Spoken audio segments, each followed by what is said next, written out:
Friends, I hope सब बढ़िया होंगे और अपने एग्ज़ाम की तैयारी में लगे होंगे। आज हम टीचर टीचिंग टेक्नोलॉजी का एक बहुत इम्पॉर्टेंट टॉपिक लेके आए हैं, जो कि ज़्यादातर 16 नंबर के क्वेश्चन में पूछा जाता है। बीएड फर्स्ट ईयर में 16 नंबर के क्वेश्चन में आता ही आता है, नहीं तो जो है आपके कभी कभी 4 नंबर के क्वेश्चन में भी आ जाता है। वो है एजुकेशनल टेक्नोलॉजी। एजुकेशनल टेक्नोलॉजी, जैसा कि नाम से ही आपको समझ में आ रहा है कि एजुकेशन में टेक्नोलॉजी को कैसे हम इन्वॉल्व कर सकते हैं, कैसे उसका यूज करके हम एजुकेशन को और भी इंटरेस्टिंग बना सकते हैं, इसी पे फोकस्ड है इसका। इसमें आपको स्क्रीन पे दिख रहा होगा, when technology is used for the purpose of facilitating and facilitating educational process with certain objectives in view, that technology is called educational technology. But this is the incomplete meaning of education technology. Technology is not limited to the construction of machines and other devices. Hardware designing models and organization of hardware are needed before their construction, which are primarily based on well testified laws and principles. Software, तो educational technology का मतलब कि जब जो है हम और आप सभी जो है एजुकेशनल प्रोसेस में टेक्नोलॉजी को यूज करें, तो वो एजुकेशनल टेक्नोलॉजी के रूप में हो जाता है। लेकिन टेक्नोलॉजी का यही मतलब नहीं कि सिर्फ मशीनों का कंस्ट्रक्शन या हार्डवेयर वगैरह में ही, इसका सॉफ्टवेयर पर्पज भी है। तो इस पे हम अभी आगे आएंगे कि टेक्नोलॉजी के एजुकेशन टेक्नोलॉजी के 3 टाइप्स हैं। अभी फ़िलहाल हम देखते हैं, यहाँ आपको स्क्रीन पे दिख रहा होगा तीन एजुकेशनिस्ट के नाम, जिन्होंने एजुकेशनल टेक्नोलॉजी को अपने अपने वर्ड्स में अलग अलग डिफ़ाइन किया है। इन तीनों में से अगर आपको 2 याद रहे तो बहुत अच्छा है, तीनों याद रहे तो और भी अच्छा है, लेकिन 2 कम से कम याद रखिए और इन्हीं की लैंग्वेज में इसको एग्ज़ाम में लिखेंगे तो आपके आंसर पे अच्छा इम्पैक्ट आएगा और एग्जामिनर जो है खुश होकर अच्छे नंबर देंगे। एस कुलकर्णी, जो कि बहुत ही जाने माने एजुकेशनिस्ट हैं, उन्होंने दिया है कि एजुकेशनल टेक्नोलॉजी में be defined as the application of the laws as well as recent discoveries of science and technology to the process of education. John P Dececco ने दिया है कि educational technology the form of detailed application of psychology of learning to practical teaching problems. इसके अलावा एक और हैं Robert ए COX, इन्होंने दिया है educational technology is the application of scientific process to man's learning conditions. ये डिफिनीशंस है, इनको इन एजुकेशनिस्ट की लैंग्वेज में आप देख सकते हैं और इसको आपको याद ही करना है। इनके हिसाब से क्या क्या एजम्पशंस हैं ये देख लीजिए। Human is such a biological system which is influenced by communication, thus humans are not rigid but flexible. When we see any physical object for a human, his biological system improves his communication. Educational technology is science more than an art. Education technology जो है science है, art से ज़्यादा। ये art कम है लेकिन science ज़्यादा है। ह्यूमन जो है वो बायोलॉजिकल सिस्टम होता है और वो कम्युनिकेशन से इन्फ्लुएंस होता है। वो जो है रिजिड नहीं है, फ्लेक्सिबल है। मतलब अपने आप उस कुछ वेरी हो सकता है, ऐसा नहीं कि आपने कुछ किसी बच्चे को सिखाया और एज इट इज़ वो आपको डिलीवर कर दे, ऐसा नहीं है। वो अपने अपने उसका पॉइंट ऑफ व्यू हो सकता है, उसकी अपनी लैंग्वेज हो सकती है, उसको वैसा वो बता सकता है वापस आपको।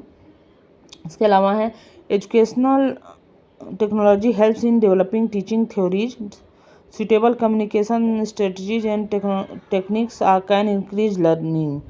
जो कम्युनिकेशन और स्ट्रेटजी और टेक्निक हैं अच्छे रहें तो आपकी लर्निंग और बढ़ा सकते हैं। अब हम आ जाते हैं objective of educational technology. The major objective of education technology is to study the need of the community, the learner and the teacher, so that content of knowledge in the form of course material may be framed in a systematic order. तो ये कुछ जो है आपके objectives हैं, ये 12-13 हैं, इनमें से आप कुछ याद रखिए तो अच्छा है। जैसे पहला, education technology strives for the transmission of information transmission के लिए यूज होता है।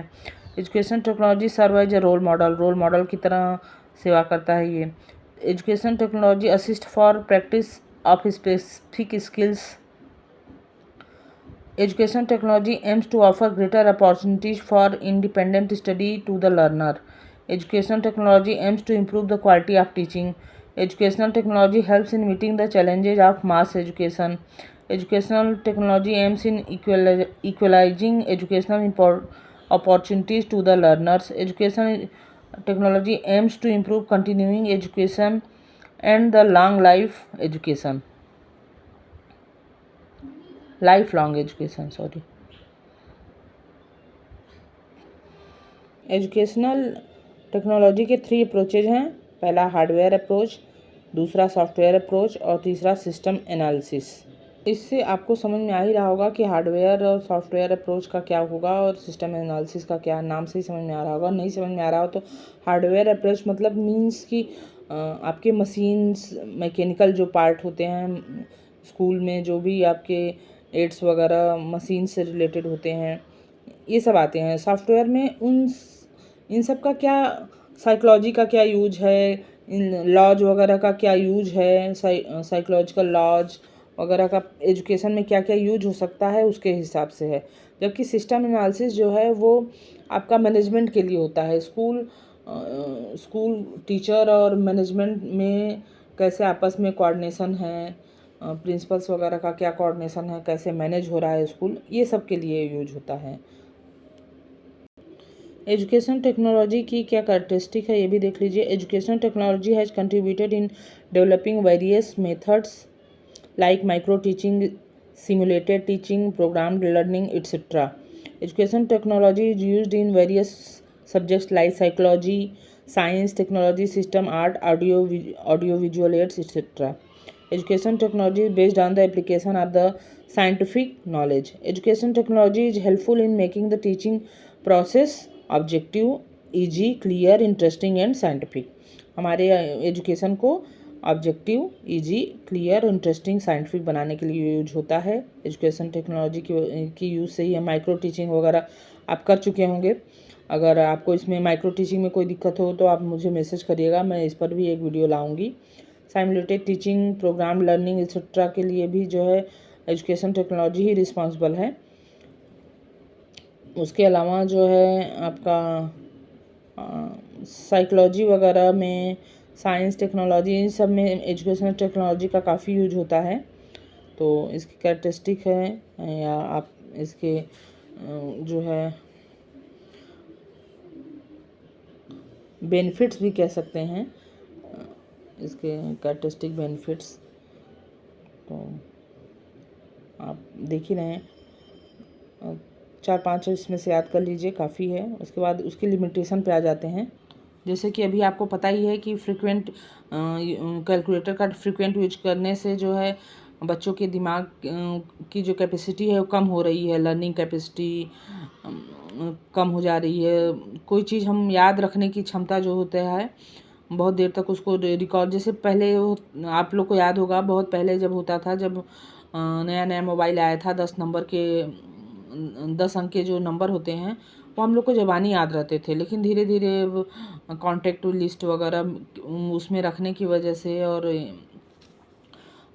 इसका ज़्यादातर यूज करने की वजह से हमको अब अपने बहुत विशेष लोगों के भी नंबर याद नहीं रहते हैं। तो जो है पहले हम लोग क्या चिट्ठियाँ वगैरह अपने रिलेटिव्स को, अपने फ्रेंड्स को लिखते थे, तो उससे हमें जो है एक हमारे राइटिंग की स्किल काफ़ी अच्छी हो जाती थी, दूसरे हम अपनी फीलिंग्स को अच्छे से उसमें एक्सप्रेस करते थे। अभी मैसेज फ़ोन की वजह से जो है काफ़ी दूरियां आ गई हैं, रिलेशंस वगैरह में भी हमारी राइटिंग स्किल भी उतनी अच्छी नहीं रह गई है। और जो है जो टीवी प्रोग्राम वगैरह है वो हमारे न्यू जनरेशन की जो है रीडिंग कैपेसिटी को भी कम कर रही है। तो ये जो है कंप्यूटर का फ्रीक्वेंट यूज जो है हमारे यंग जनरेशन को भी काफ़ी उनकी मेमोरी और रीजनिंग पे काफ़ी उसका असर पड़ रहा है। तो इसके काफ़ी लिमिटेशंस हैं, आप अपने मन से भी बना के भी लिख सकते हैं। आप इसको ट्राई करिएगा। और स्कोप ऑफ एजुकेशन टेक्नोलॉजी, ये तो आप अभी तक समझ ही गए होंगे कि क्या क्या स्कोप हैं इसके।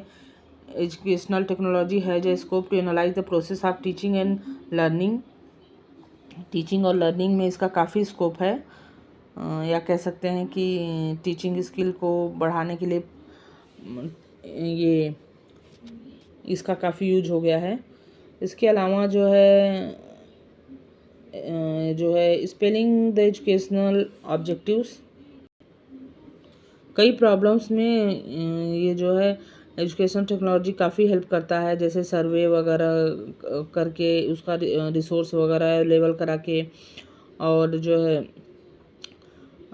हम कहाँ कहाँ एजुकेशनल नीड की ज़रूरत है, एस्पिरेशंस कम्युनिटी को क्या ज़रूरत है, उसका सर्वे करा के ये सब करके हमें तुरंत उसके डेटा वगैरह मिल जाते हैं और हम उस पर काम कर सकते हैं। तो इसी तरह जो है एजुकेशन टेक्नोलॉजी जो है course content curriculum the teaching learning material in सब के डेवलपमेंट के लिए काफ़ी ज़रूरत पड़ती है इसकी। और एजुकेशन टेक्नोलॉजी है scope in training of teacher training में भी काफ़ी इसका यूज हो गया है। आप देख ही रहे होंगे, जैसे कि अभी आपका ये माइक्रो टीचिंग वगैरह हुआ, आपके जो डिजिटल बोर्ड वगैरह हैं, तो इस काफ़ी मतलब वो हो गया है अभी जो है कंप्यूटर एक तरह से नेसेसरी ही हो गया है, हर टीचर को कंपलसरी ही है। तो इस तरह इसका काफ़ी अच्छा स्कोप है, इसको आप पढ़िएगा, और जो है अगर कोई दिक्कत हो तो हमें मैसेज करिएगा, फिर हम मिलते हैं नेक्स्ट वीडियो में। तब तक के लिए थैंक यू।